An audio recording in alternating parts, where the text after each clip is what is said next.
Hello guys and welcome back to this channel where today guys I'll be showing you how to contact Tripadvisor support. So guys, the first thing that you actually need to do is go to tripadvisor.com and you'll be greeted by a screen like this. Now guys, when you're here you just need to go and log into your profile.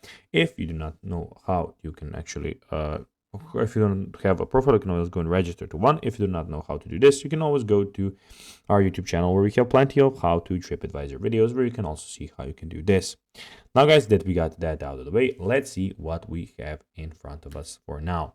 So guys, we have the Discover button where you can see Travel's Choice, Travel Stories, Travel Forums. You also have Trips where you have a Plan a Trip, Hire a Trip Designer where you can find somebody who can design a trip for you. You also have Review where you have Write a Review, Post Photos and Add a Place. And we have more where you have Flights, Cruises and Rental Cars.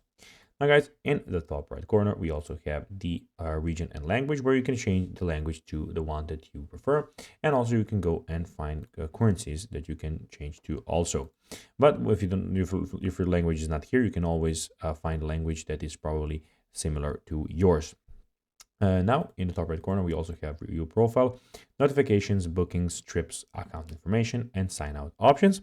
Also, we have a search bar where we can go search for all, search for hotels, search for things to do, search for restaurants, and search for vacation and rentals. Now, guys, let's see how you can actually contact Tripadvisor support. Well, the first thing that you need to do is go to the top.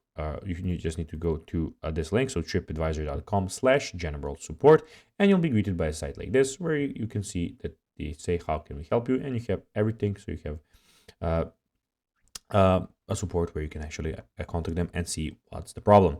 So guys, that is everything for this video. I hope that you found it informative. If you did, don't forget to like this video, share it, subscribe to the channel, put the notifications on, and as always, I'll be seeing you in the next video. Bye guys.